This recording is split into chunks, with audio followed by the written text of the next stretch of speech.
Het weer best wel noffelijk waar. Dan heb ik het door de temperaturen. Maar die temperaturen ben ik prima. Want we hebben het nog altijd nu simmerwarmte als we het houden temperaturen om en erbij. Of boppen de 20 graden.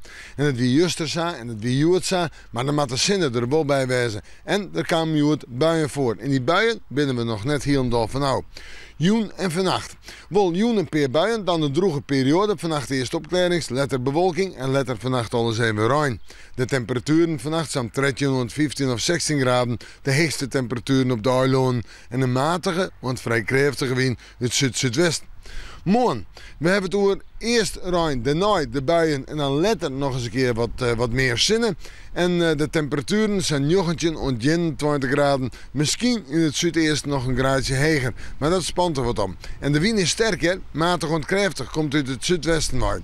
We zetten terug naar sneeuw. Dat is een mooi oorgezicht. Het blijft droog, flink wat zinnen, we kunnen erop uit. En de temperaturen binnen noffelijk. Ik denk dat we snel uitkomen tussen de 20 en 22 graden. En de wind dan uit het westen waait, matig.